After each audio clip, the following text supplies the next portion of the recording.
Hello, everyone. Good morning and good afternoon. Welcome to today's webinar, Navigating the World of E-Learning. We're pleased to welcome all of you, as well as today's presenter, Tomas Lund, who is joining us all the way from Denmark. Before we begin, a few housekeeping items. To reduce background noise, all lines have been muted, but please note there is a Q&A button located at the top right-hand corner of your screen. Please do feel free to submit your questions at any time during the presentation. Though we will address all questions at the conclusion, we invite you to send along your questions as they come up. Also, today's session and the associated slides will be posted on the Cornerstone OnDemand Foundation website within 72 hours. All participants will also receive an email shortly after the conclusion of today's presentation with a link to this recording, as well as information about the next webinar in our series. Please do feel free to share this presentation with coworkers and friends. Before I hand it over to our presenter, I'd like to take a brief moment to introduce myself and the Cornerstone OnDemand Foundation as the co-host of this presentation. My name is Alexis Benny, and I'm the Director of Nonprofit Empowerment with the Foundation. Through the contribution of our talent management technology and our capacity building programs, we strengthen nonprofit organizations around the world by helping them develop, engage, and empower their employees and the people they serve. Today's webinar, Navigating the World of E-Learning, is part of a nonprofit webinar series designed to provide expertise and best practices for nonprofit leaders. This webinar series is an extension of the HR Pro Bono Corps, a Cornerstone OnDemand Foundation initiative which provides HR-related coaching and consulting to nonprofit organizations at no cost. The HR Pro Bono Corps focuses its support in 3 areas: performance management, learning management, and succession management. If you are interested in learning more about how your organization can benefit from the services provided through the Corps, please visit our website at cornerstoneondemand.org. Today's topic is a very timely and relevant one for our nonprofit community, and I'm very pleased to introduce today's speaker, Tomas Lund. Tomas comes to us with 15 years of international experience working with some of the world's largest e-learning companies, both as a developer and a trainer, and he has graciously lent his time today. Tomas, I'll now pass it over to you. Thank you, Alexis.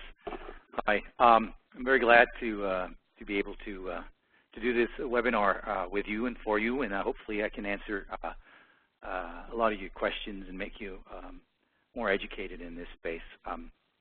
So before we proceed, I just want to give you an overview of what we're going to cover today. So first we're going to talk about the basics of what e-learning is, and then I'm going to cover some buzzwords, so a lot of buzzwords flying around, and I just want to sort of demystify them for you.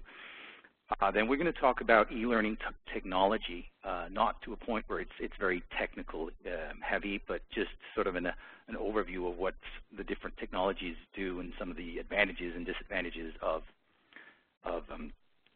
those technologies.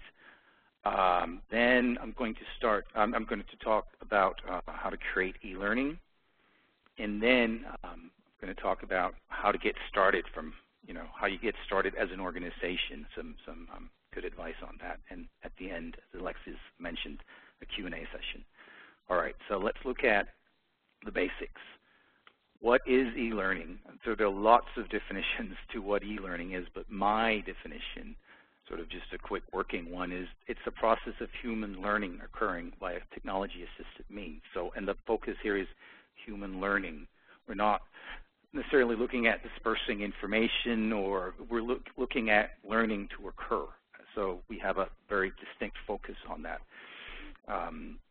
Let's look at where e-learning happens. So if you look on the top of this, you can see that there's an arrow going one way, so that indicates that's a one-way communication. So you have a classroom setting, so it's a live classroom, sort of normal training. You have a webinar, so that would be synchronous one-way communication. And then you could have asynchronous, where you can, at the leisure of your, where you can take you can study the content whenever you have time. So that could be, in the outside the e-learning world, that could just be a book. It could be a podcast, or it could be an e-learning course. And if you look at the lower end of this table, you'll see that so we have two-way communication. So you have like a real proper meeting in a physical world, or you have web meetings.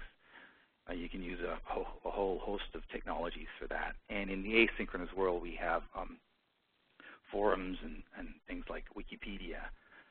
So most of what we're going to focus on today is in the asynchronous space, and I'm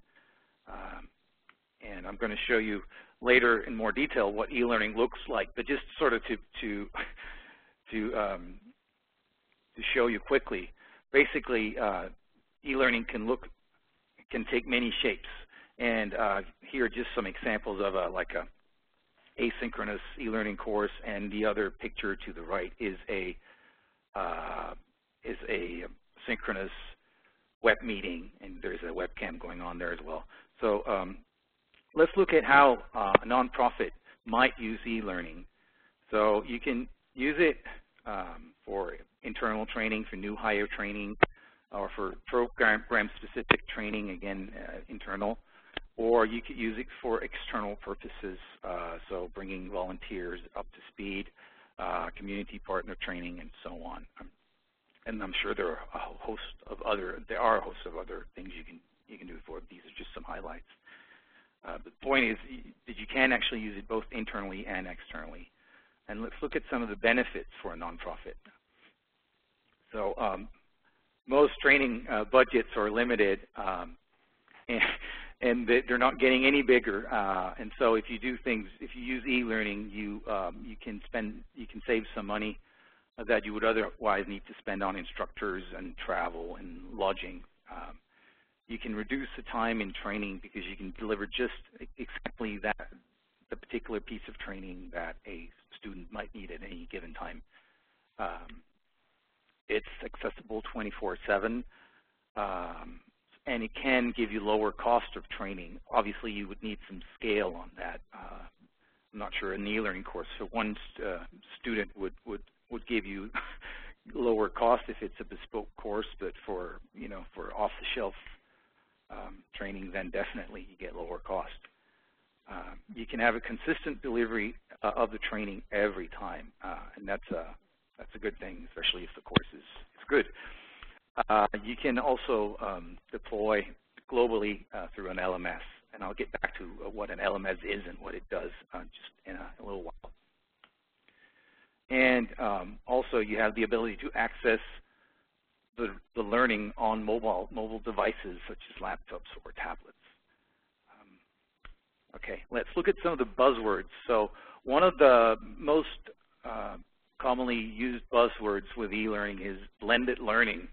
So blended learning is basically when you blend some of the different kinds of learning that I showed you in that matrix.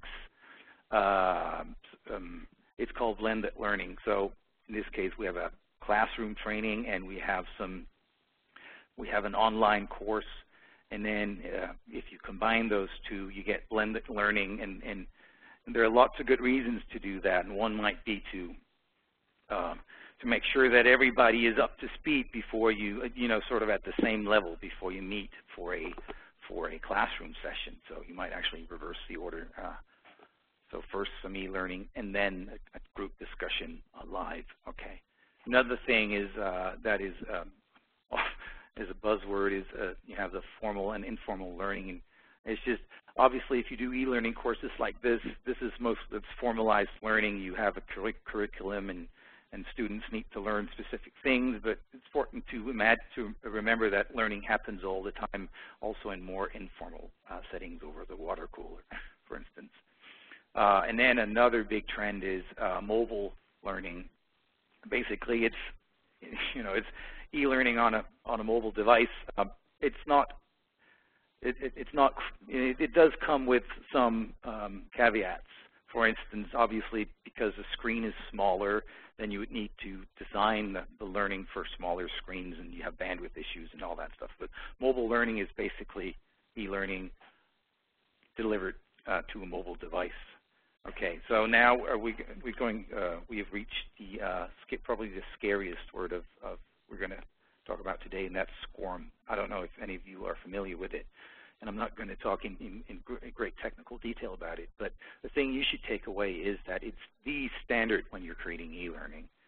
It's responsible for tracking the user's performance in a course, for bookmarking, basically, so the ability to resume where you left off in a course. And it stores the answers on questions and the time spent in a course and the completion and a host of other things. And let's look at some of the benefits of SCORM.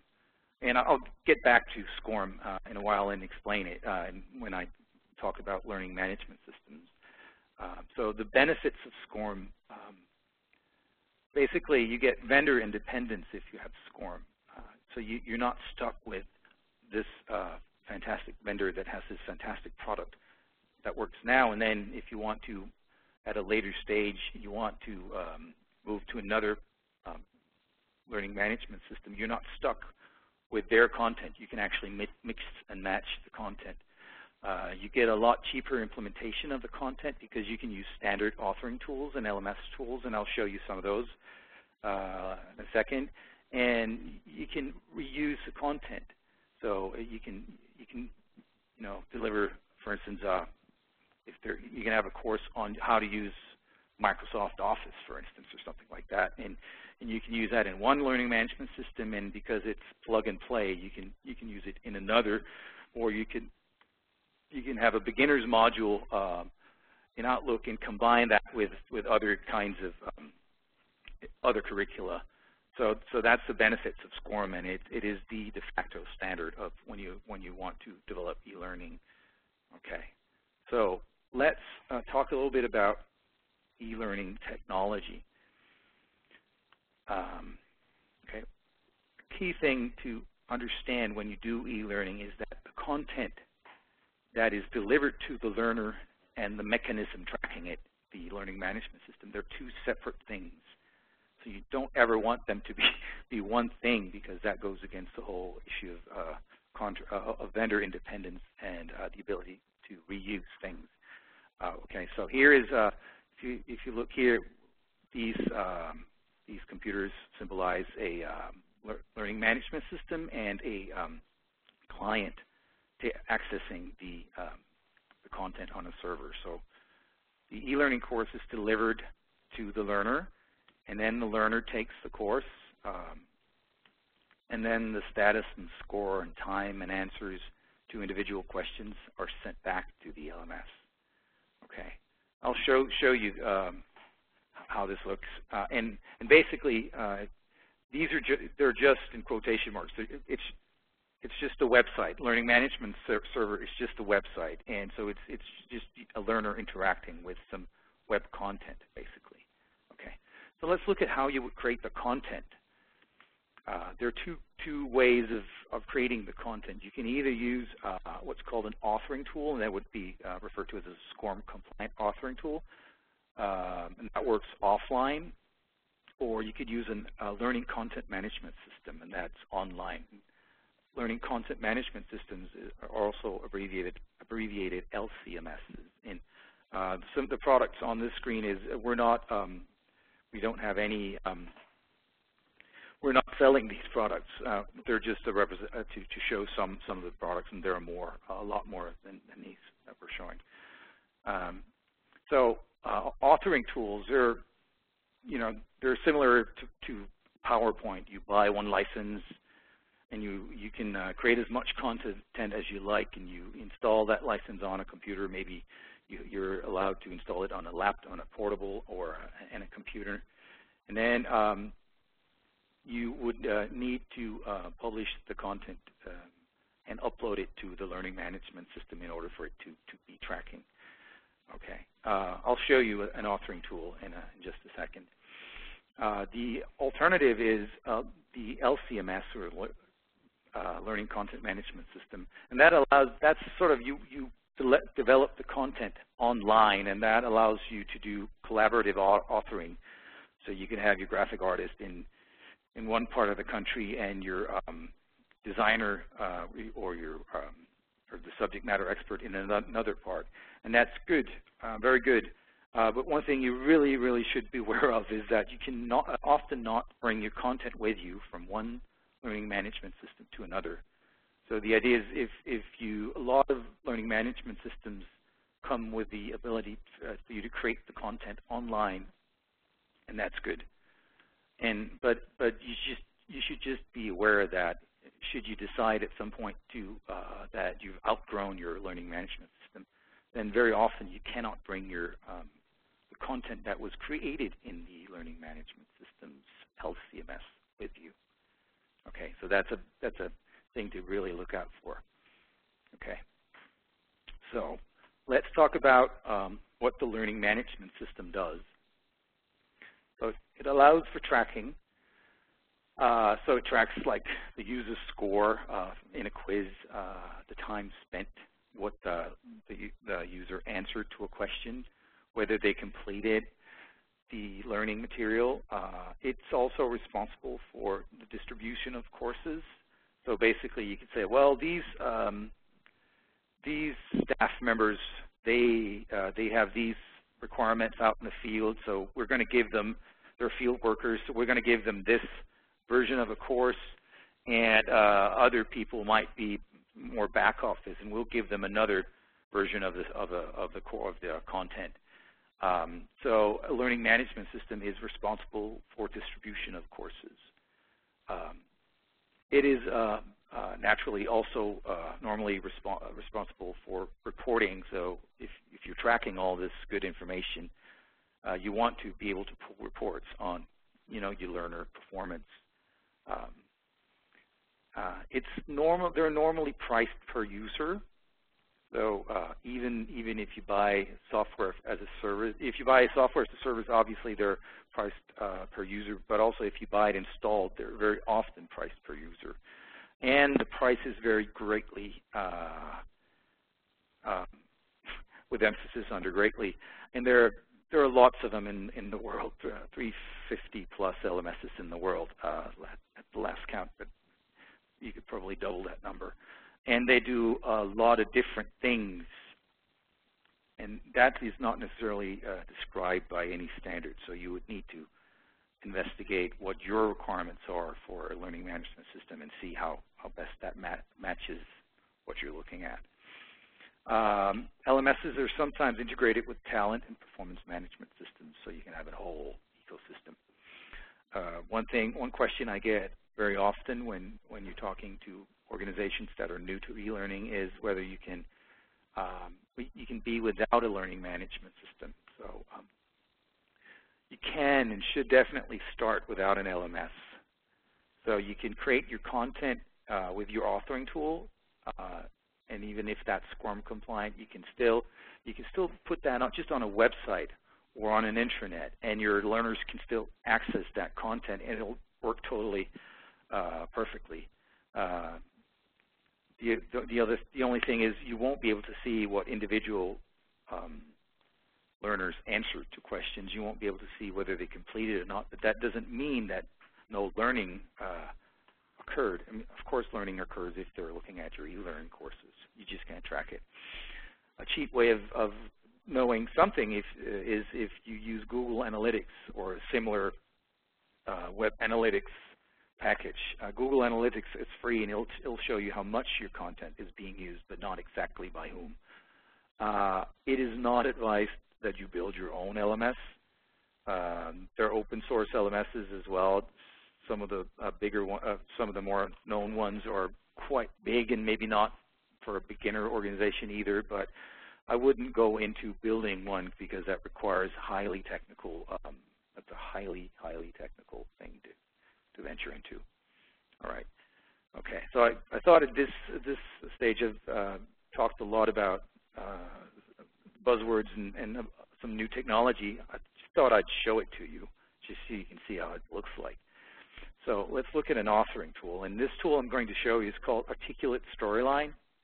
And we're not particularly endorsing this in terms of we don't have any interests in that you should pick this tool over other tools or other tools from other vendors as well. But my personal opinion is I like this tool for beginners, and actually I like it for myself as way for most things, not for all things, but for a lot of things it's quite good and easy to use. So I'll show it to you. Okay, so here the first thing you should note is that you should see the similarity to PowerPoint. So here is this is deliberately a simple slide. You see here's one slide and here's some text, and I can put my cursor in here and I can type things and I can format things. And if I want to add a picture to this, for instance, I can go to the Insert tab and I could click on the picture, and I can find this nice picture of a tiger that I found on Wikipedia, and I could put that in here and see as I drag this, I get some help lines to make sure that it's all nicely aligned. So, I mean, this isn't difficult. You don't need to be a programmer to do this. You need to be good at communicating what you want to communicate, but you don't need to be a programmer. All right. So let's look at how you would do, for instance, a question in this tool. So let's look at slide 2 here. Here is a multiple choice question. It says how many subspecies of tiger still exist. So basically, what you can do is you can you select it and you click here to edit the question, and then you just type your question. And down here you can specify the different choices and which choice is correct.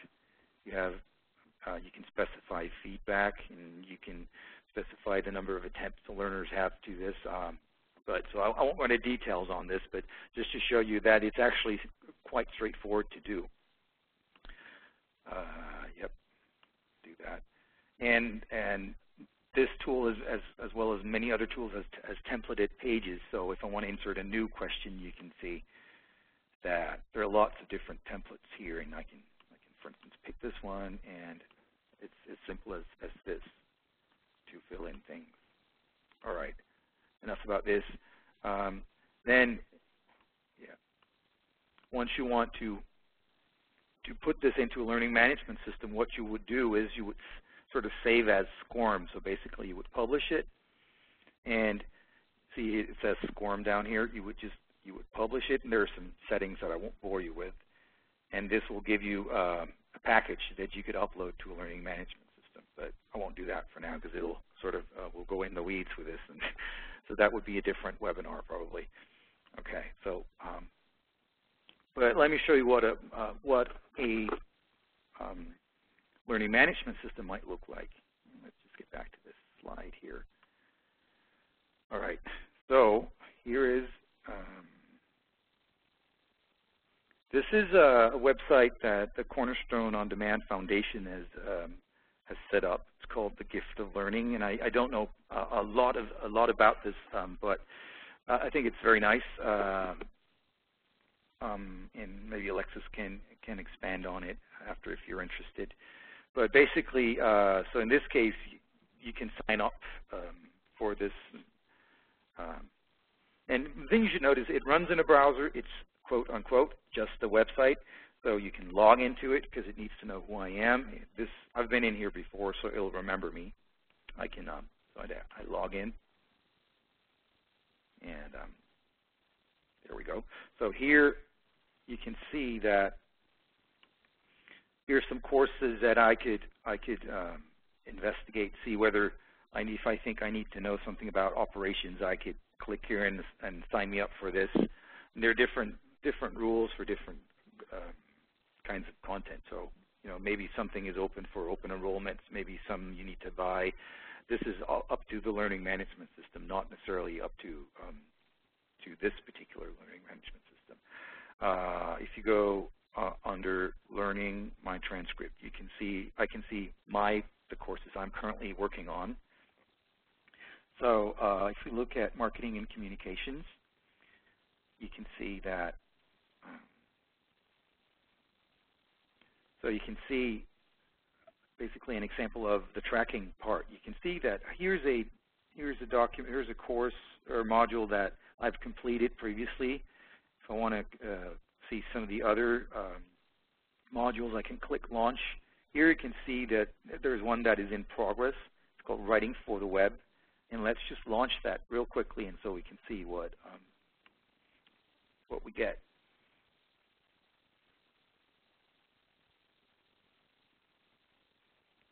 And so one thing to note, once you can see the content, this is obviously live and loading from the web and subject to whatever speed might be to Denmark here. But one thing to note is that the content can look, I mean, it can be as diverse and different from as you want to.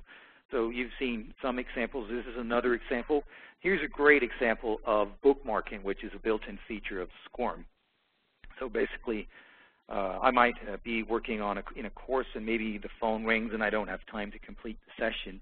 I can close the course, and it will take me back to where I left the course. So if I click here, yes, you can see here's a course on writing for the web, and there's some audio on this, and I'm not sure that you're getting this.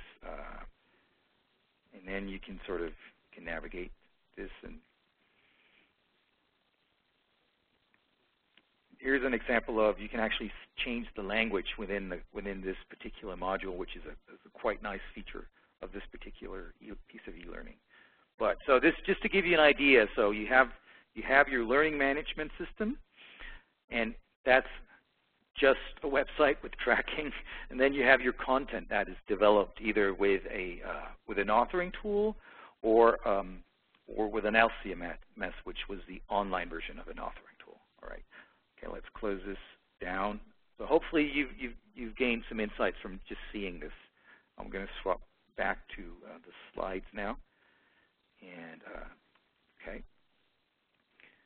So here's a little bit of information about the gift of learning.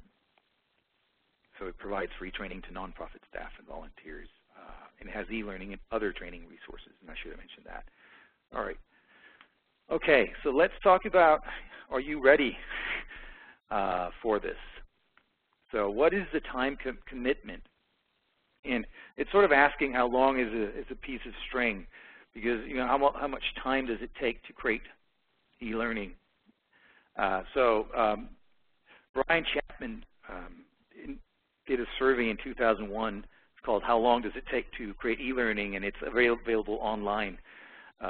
Very, very nice. A lot of detail is available for free.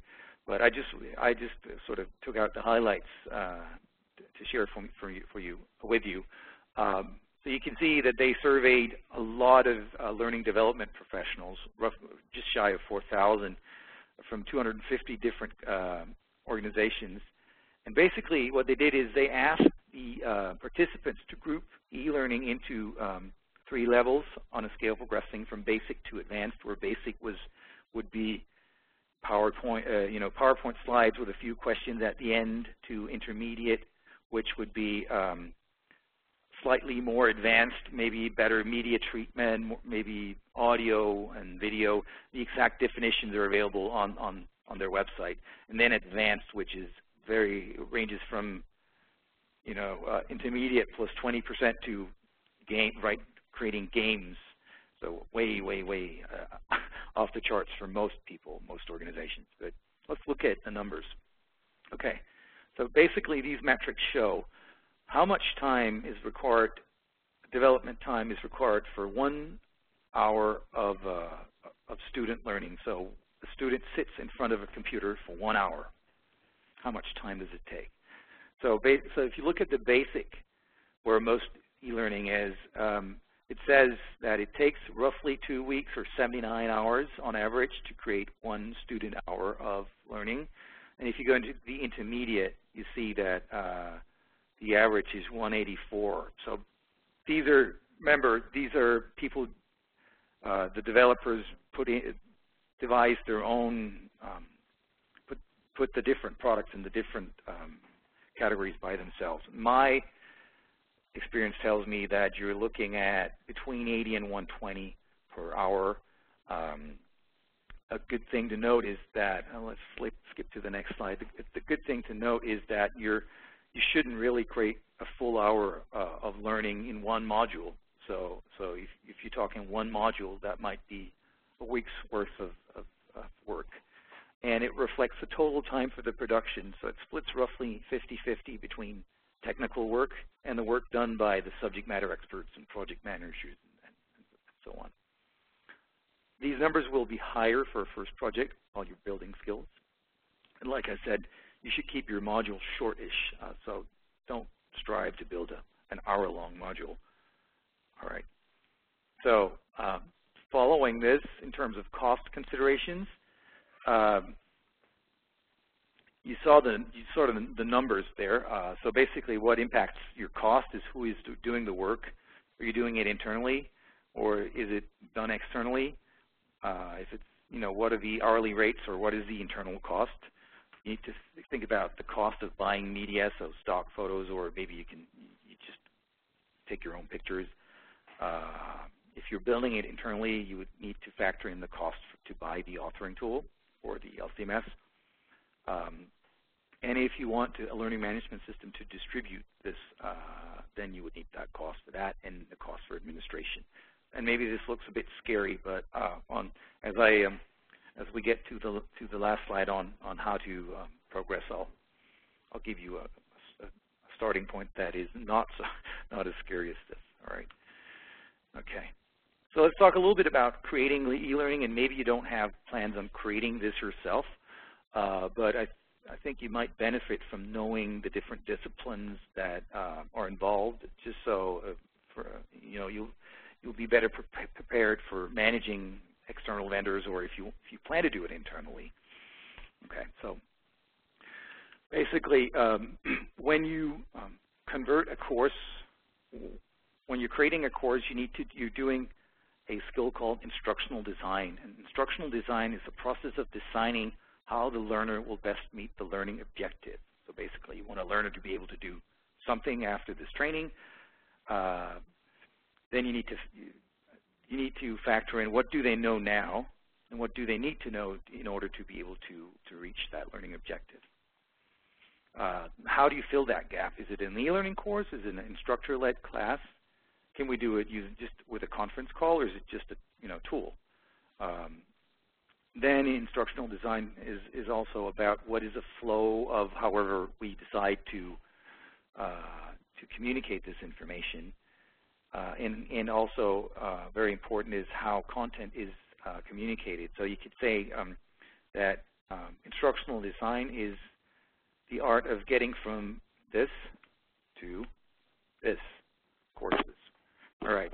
So a point I want to make about instructional design is that there is good science on what works. I really like this particular book. It's called Evidence-Based Training Methods by Ruth Colvin Clark. I'm not, again, I don't have any financial ties with this. I just really like it. It's going to save you a lot of trouble, and it's going to save you from falling into some of the pitfalls that I did earlier in my career. I want to share one with you. That's a very, very common mistake in terms of instructional design that is bad and actually counterproductive in terms of learning. All right, so let's look at how content should be presented. So you could present it with text only, with speak, audio only, or you could do it with text plus speak. And if you were able to answer me, I would ask you what you think was best, or we could show of hands. But for now, let's just say that earlier in my career, I would probably say text plus speak is good. If text is good and speak is good, then text plus speak is probably twice as good, right? Okay, so here goes. Research has shown that text which is also spoken causes a decrease in knowledge retention. This is likely because the brain is overloaded, using its cognitive capacity to synchronize what the ears are hearing with what the eyes are seeing. I'll pause and let you read the last bit. All right, so this was so basically, if you're doing just voiceover of whatever text is displayed already, then you're overloading the visual center of the brain. And I'm going to try to explain that to you in this way. So you have working memory in your brain, and for any information to enter your brain and be stored there for later retrieval, it needs to pass through your working memory. Okay. So let's say that we create an e-learning course that displays a picture. That picture is perceived by the visual center of your brain, and then if we have text as well, that goes through the same. So we need to actually, so that leads to overload. So if you have text and pictures, it's a tennis match. You look at the picture, you look at the text, you look at the picture, you look at the text. Okay, so, but if you speak it, so you speak it, it goes to the auditory center, then you totally get it. The big point here is that it shouldn't be redundant information, as I explained on the last slide. It should be supporting information, okay? So the top picture here is just that. It's a picture. It's not text, and here's audio. So this is how I recommend that you communicate most of your information in e-learning. Okay. Another topic that is very common it actually has a lot of pitfalls in them are what content to include in your e-learning. Okay, so there's a brilliant lady called Kathy Moore from the e-learning blueprint, and again, it's just a site I found online. It's very, very nice. She has this process called the action mapping process that I like a lot. So basically, she's saying identify the business goal. What change out in the real world is it you want to make? Okay, and then you should identify what people need to do to reach that goal, again, out in the real world. And then you should, in your e-learning, you should design activities that help people practice that behavior that they need to replicate out in the real world. And then finally, you should identify the minimum information people need to complete each activity. So if you do this, you're certain that you make sure that you don't overload your recipients of the information, and you're sure that the information you're presenting leads to there's a path all the way out to real change in the real world. So your training has an impact. All right. Let's talk about getting started. So what should you do? So my advice is that you start small. I mean, you can always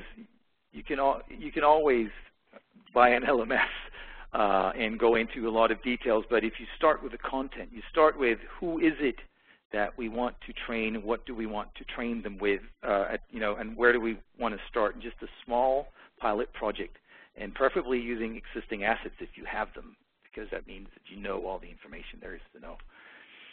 You should have clear learning objectives with tangible goals, and that's really, really important. I've actually worked with clients that asked me to come, and basically my task was, they said to me, well, we want e-learning, and I said, what do you want it for? And they said, well, we want it because we sort of feel that we should have it.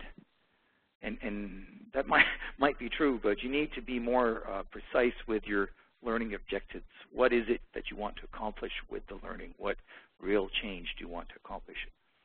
All right. Another thing is, like I said, you should start with the content. The learning management system can wait.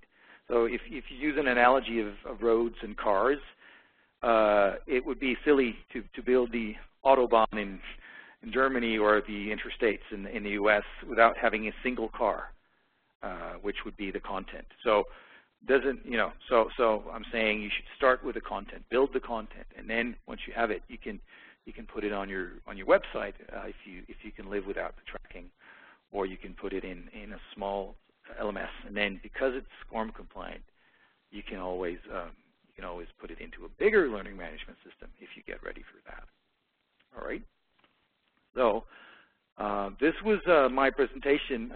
There's a lot of information. I hope that it was clear for you, and I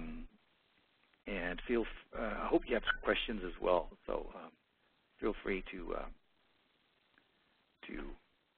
ask them now.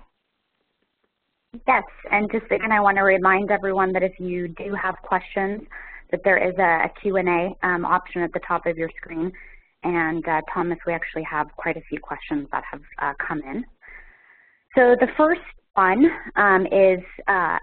asks, we have training that is not necessarily e-learning, things like documents and videos. Can you load an asset like that in the learning management system and track it like you would e-learning? Well, yeah, you can certainly load it into your learning management system. In fact, the course that I showed in the Gift of Learning management system, the first module was actually a PDF that I loaded there. And most LMSs will track that you've opened, when you've opened it, the fact that you have opened it and when you have. But obviously, because they're just documents and not SCORM, you can't track things like the score or anything like that. That doesn't make sense in that context. But you certainly can distribute it, and in fact, that's very common to do. Great. Next question is, what training is available for authoring tools for a new user? So obviously it varies by vendor, but for instance, the tool that I showed comes with very nice tutorials that you can access straight from within the product itself, and you can also buy training from the company or from third-party vendors, and it varies with the different tools, but a lot of the more modern tools have great free tutorials. So it's just to get, and they also have free trials that you can download, and so you can experiment with these tools yourself if you're up to it. Okay. The next question, Thomas, is about blended learning. So the participant asks, you mentioned blended learning early in the presentation. Can you give an example? Yeah. So a lot of times, if you have classroom training, you're flying people in from different places, and you're not at the same, not all the participants are at the same level of information. So basically, what you can do is you can use e-learning to make sure that the participants in an online class are at the same level. You can even test them and say, well, you're not allowed in this class before you've passed, you've taken this course and passed the test, for instance. So it's very often used to sort of make sure that people are on the same page. You can also use it, in the reverse order. So if you have a classroom or maybe a workshop, and then you can, maybe a week after the workshop, you can have an e-learning module with a refresher on some of the key points that you covered during the workshop. Or again, you could test and see how well the students retained whatever information that was distributed during the workshop. So those are some examples of blended learning. Okay, we have a few more that have come through. Can you review again the main difference between an LCMS and an LMS? Does an LMS always include an LCMS, and can you get by with one but not the other? Okay, yeah. So if you want tracking, you need an LMS. So basically, and when I say tracking, I mean tracking of individual answers. You need an LMS. Now, some LMSs have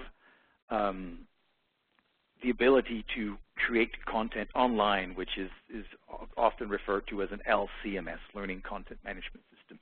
And this could be, very elaborate and do a lot of things, and it could be very small. But so the LCMS is the part that creates the content, and the LMS is the part that tracks. And you don't need an LCMS with an LMS necessarily. You can have an LMS, and then you can use an authoring tool to put up content in your LMS, or you can use ready-made courses that you can find online and put in your LMS. So that's the main difference, and I hope that explains that. Okay, and Thomas, next question. Do you know, are there best practices for making courses for the hearing impaired? Any knowledge in that area or suggestions where someone might go to find more information? There is something called Section 508 that applies in America. And your tool should be should be compliant with that technology. Basically, what it does is it allows screen readers to read the text, for blind people. But there are some guidelines you as a developer should follow as well. So things like having enough contrast. If you put gray text on a white background, then you make sure that's bad. If you're almost blind, that's not very good and wouldn't be compliant with Section 508. So hope that suffices an answer, because we're sort of stretching my knowledge in this area. Of course, and to the individual who asked that question, we can follow up with more detail. We have several more questions coming in, Thomas. Next one, if we need to train people in multiple languages, what do we need to consider in terms of translation when we think about e-learning and LMSs? Okay, so I think let's separate. That's a good question as well. So if we separate the delivery, the LMS, from the content in this case. So in terms of creating the content in a way that is most rational for multiple languages, then it's things like don't put text in graphics, because then you would need to recreate the graphic to translate it. So make sure that all the text is in text and not graphics. That's one thing. You should accommodate for the fact that some languages have, the translated text might be much longer. In German, for instance, that's a common problem. Like I do some courses that are translated to German, and German I think it's 20% longer on average to write things. So you need to make sure that there's enough room for that. And then, those are some of the things. I mean, some of the things you should consider as far as the content goes. And then, but there are written books on that topic. But those are sort of the main ones to remember. Some of these tools, some of the authoring tools, have great mechanisms that allows you to export all the text out to external files that you can send off to translation and then re-import them back in. And you can also, in some of the tools, publish the notes, which is often used as speaker notes if you had audio. So I think tools today have come a long way in terms of making this easier, but it's still, it's a big process still. So in terms of the LMS, a lot of LMSs come in a wide range of languages. But that's very specific to individual LMSs. All right, that was a long answer. I hope that makes sense. And this is a very active audience. We have a few more questions. If we have a vendor or third party create e-learning for us, will we always be dependent on them for updates or changes? That's a great question, and actually that goes well into a thing I'm seeing more and more is so if I was to start. What I advise organizations to do that are starting with e-learning is that they make sure that if you're picking an external vendor, make sure that they build the content in the tool you specify. So in this case, if you like Articulate Storyline, make sure that they build the content in Storyline and that your contract with the vendor allows you for you to have the source files so you can make minor changes. And that's actually that's an area I've seen, I see a lot. Of course, and for small changes, that makes sense. Of course, it varies a bit because you have the risk of maybe you're not technically capable of doing sophisticated changes, and so you might run into a bit of problems. But as you saw the tool I demonstrated, that is dead easy. So if you're talking about replacing a picture or fixing a couple of typos or maybe adding a slide, you can certainly do that yourself. So that's one way of working with external vendors that I'm seeing more and more, actually. Yeah. Okay, and then last question, I think it's a perfect question to end with. If you had to identify the most important consideration for a nonprofit to determine if they're ready to develop their own learning, what would that be? Yeah. Okay, so you need to be sure that you know who needs to know what. Who do you need to to train to do what? If you can't answer that question, you're not there yet. Okay? Does it make sense? Yep. Good. Perfect. Okay. All right. So I think that concludes the question, all of our questions. As a reminder, today's slides and the recording of this webinar will be posted on the Foundation website within 72 hours. But we will be sending everyone who participated in today's call a follow-up email that will have a link to the location, as well as a reminder about the next webinar in our series. So I want to thank everyone for your participation, for all of the great questions, and especially a huge thank you to Thomas for your presentation. My pleasure. This concludes our webinar, and I hope everyone has a wonderful day.